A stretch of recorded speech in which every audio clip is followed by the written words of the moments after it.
Para pendengar kuliah subuh yang saya muliakan, sesudah saya mengucapkan selamat beribadat salat subuh dan selamat menerima hari yang baru, maka sekarang kita meneruskan tafsir daripada surat Al-Baqarah ayat 248.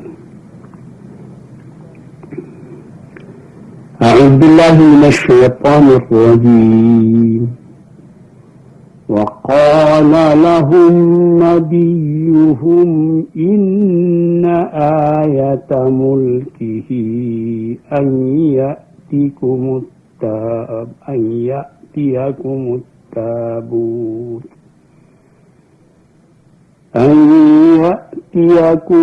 التابوت فيه سكينة من ربكم وبقية مما ترك آل موسى وآل هارون تحمله الملائكة إن في ذلك لآية لكم إن كنتم مؤمنين. Di ayat yang telah terdahulu yang telah kita tafsirkan, yaitu tentang keinginan mempunyai raja yang akan dapat memimpin mereka di medan perang. Lalu diutus Tuhan seorang raja namanya Talut. Tapi ada lagi kritik, ada lagi rasa tidak setuju daripada rakyat Bani Israel itu. Mengapa Talut, seorang miskin yang akan diangkat jadi raja? Anna yakunu lahul mulk alaina. Bagaimana caranya mereka akan menjadi penguasa kepada kami, menjadi raja kami? Padahal kami nahnu ahqqu bil mulki minhu. Kami lebih berhak menjadi raja dari dia. Mengapa? Kami kaya, padahal dia tidak punya apa-apa. Dia tidak ada uang, dia tidak ada harta. Lalu dijawab oleh nabi mereka itu. Dia dipilih oleh Allah menjadi raja bukan karena uangnya, tetapi dia mempunyai bastatan fil ilmi wal jismi. Dia mempunyai keluasan bukan perkara harta, tapi perkara ilmu. Jadi kalau disuruh pilih, kita kaya raya tapi bodoh.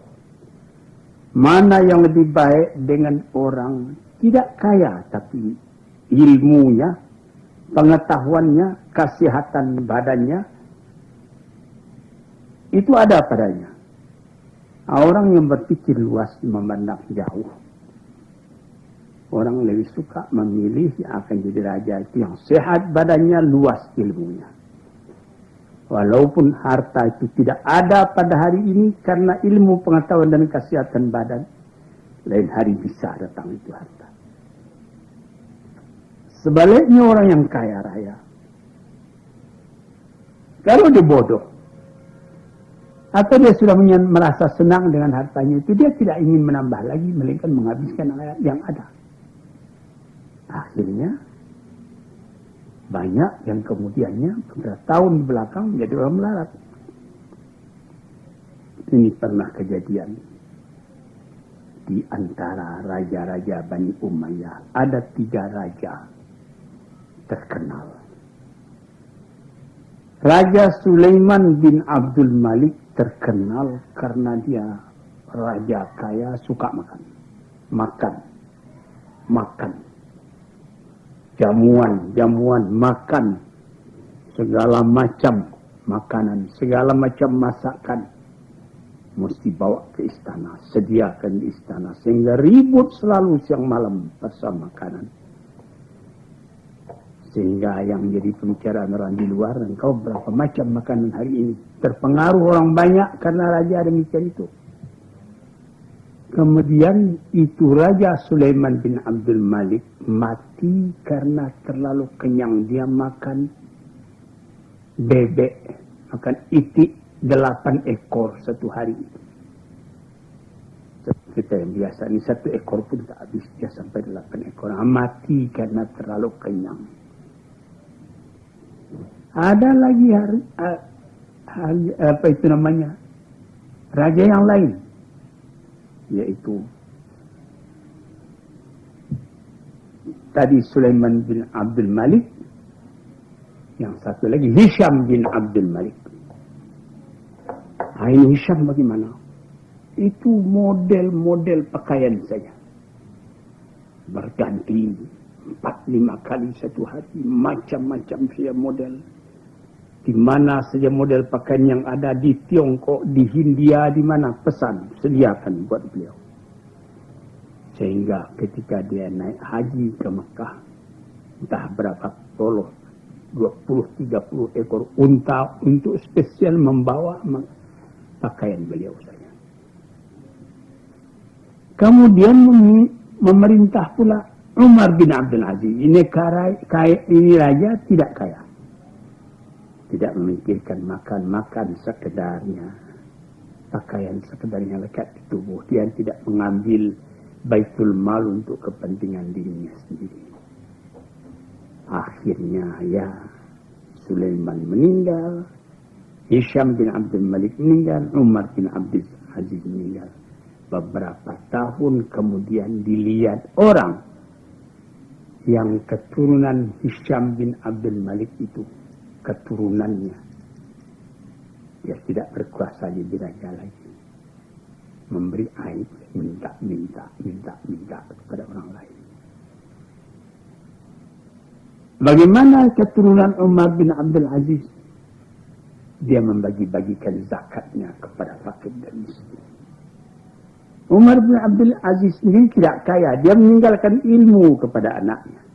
Dia meninggalkan kehidupan yang sejati.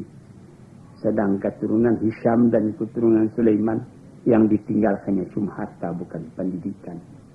Nah, ini yang dikatakan di dalam kitab Al-Iqdul Farid tentang sejarah manusia. Nah, di sini kita melihat tentang Talut menjadi raja itu. Diprotes orang karena tidak kaya, tapi dia ada ilmu, tubuhnya sehat. Ini yang penting. Dan Allah akan memberikan dia punya kekuasaan kepada barang siapa yang dikehendakinya. Dan Allah Ta'ala itu maha luas lagi maha mengetahui. Maka terjadilah peperangan antara Bani Israel dengan lawannya. Wa qala lahum nabiyuhum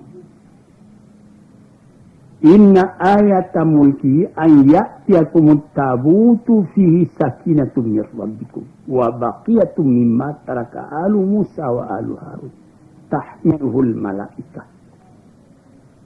Terjadi peperangan. Perang itu dari dahulu kala biasa mempunyai simbol, mempunyai bendera. Di zaman Nabi Muhammad ada bendera Ansar, ada bendera Muhajir.